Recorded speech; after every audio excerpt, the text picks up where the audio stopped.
Halo teman-teman semuanya, kita bertemu lagi di LKMM Tingkat Dasar tahun 2022. Di sini kita akan belajar sebuah materi yang cukup penting dalam merencanakan suatu event maupun kegiatan. Pada materi kali ini kita akan mengawalinya dengan sebuah quotes dari Albert Einstein. Ketika saya diberikan waktu 1 jam untuk menebang hutan, maka saya akan menggunakan 55 menit pertama untuk merencanakan bagaimana alur ketika saya mengeksekusinya dalam 5 menit selanjutnya. Nah, terus pada materi saya kali ini adalah para peserta harus aktif ya dan enjoy. Nah, pada kesempatan kali ini saya akan membawakan materi tentang analisa kondisi lingkungan. Apa sih analisa kondisi lingkungan itu dan seberapa penting kita harus melakukannya? Yang pertama, kita akan membedahnya satu persatu. Analisa sendiri merupakan penyelidikan terhadap sesuatu peristiwa untuk mengetahui bagaimana keadaan yang sebenarnya. Kondisi merupakan keadaan atau situasi, dan lingkungan adalah segala sesuatu di sekeliling atau di sekitar kita. Sehingga analisa kondisi lingkungan dapat diartikan sebagai suatu kegiatan mengamati, memahami, dan menganalisis secara terperinci, terarah, dan sistematis dalam melakukan suatu kegiatan yang akan dilaksanakan. Jadi analisa kondisi lingkungan ini teman-teman biasanya dilakukan sebelum kita merumuskan suatu kegiatan. Contohnya saja, kita sering mendengar survei lokasi untuk menentukan bagaimana sih lokasinya, apakah aman untuk suatu kegiatan, apakah mendukung. Nah, dalam kesempatan kali ini kita menyebut survei lokasi itu sebagai analisa kondisi lingkungan. Seperti itu. Nah, analisa kondisi lingkungan ini tujuannya apa sih? Apa sangat penting untuk melakukan analisa kondisi lingkungan? Tujuan dari AKL ini ada 3. Yang pertama, yaitu mencegah terjadinya kegagalan dalam rencana kegiatan kemahasiswaan. Walaupun kegagalan itu merupakan suatu yang di luar kendali kita dan baik atau buruknya suatu kegiatan itu atau gagal berhasilnya suatu kegiatan itu tergantung bagaimana cara kita mengapresiasinya. Namun dengan melakukan analisa kondisi lingkungan, kita dapat meminimalisir atau mengurangi kegagalan suatu kegiatan tersebut. Untuk yang kedua yaitu mengetahui seberapa penting sebuah tindakan atau kegiatan untuk diadakan. Jadi kenapa sih event itu atau kegiatan itu diadakan? Apakah penting untuk diadakan? Apakah bermanfaat? Yang nomor 3, mengambil suatu tindakan atau perkara sesuai dengan kondisi dan situasi yang ada. Jadi setelah kita mengetahui kondisi yang ada, kita dapat mengambil tindakan terbaru. Misalnya saja, ini cerita dari kakak-kakak tingkat saya. Ketika IOCM tahun 2020, mereka sudah merancang sedemikian rupa dengan bagusnya kegiatan IOCM secara offline. Namun tiba-tiba ada kondisi pandemi corona, sehingga mereka harus merubah total konsep IOCM offline menjadi full online. Di situ analisa kondisi lingkungan ini sangat penting karena kita harus mengambil suatu tindakan atau perkara yang bisa dibilang cukup besar atau masif sesuai dengan kondisi terbaru.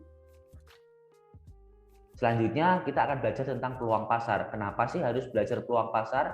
Kita belajar arti pentingnya dulu. Analisa peluang pasar perlu dilakukan untuk mengetahui mana situasi atau keadaan pasar yang paling menguntungkan dalam lingkungan organisasi atau unit kegiatan mahasiswa.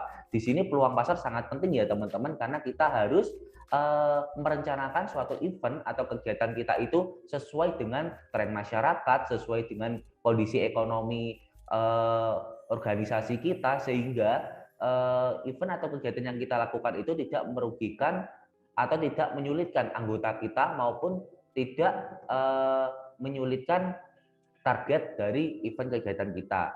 Dan peluang pasar ini sangat penting karena dengan kita menganalisa peluang pasar terlebih dahulu, kita dapat mengetahui apa sih kebutuhan masyarakat itu, apa sih yang sedang dibincangkan masyarakat saat ini, sehingga ketika kita merencanakan sebuah event atau kegiatan, nantinya para pesertanya ini dapat sangat banyak yang join karena event kegiatan kita itu sesuai dengan kebutuhan mereka.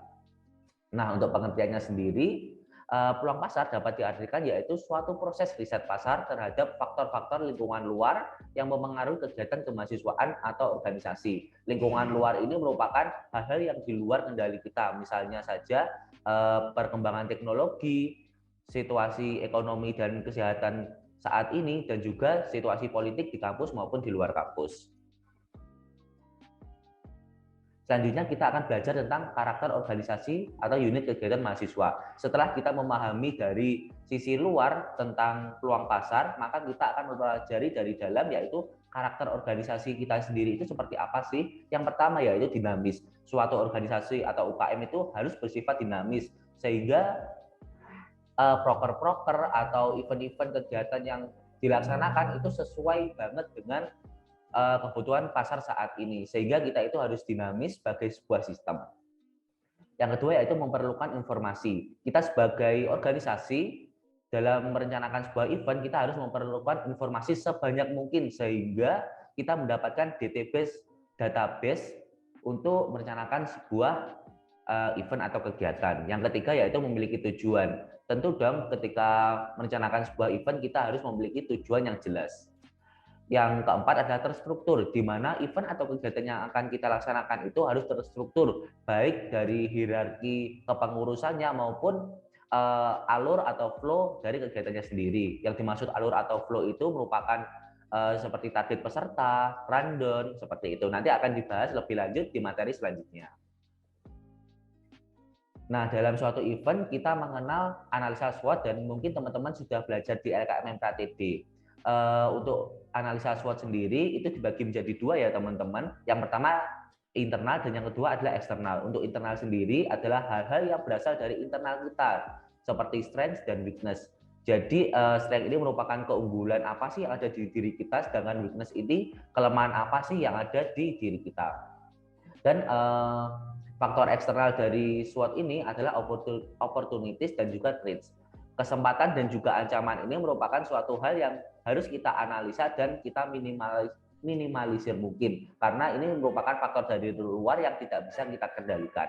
Mungkin seperti itu ya teman-teman, kita akan bahas lebih lanjut pada hari H. Sekian, terima kasih.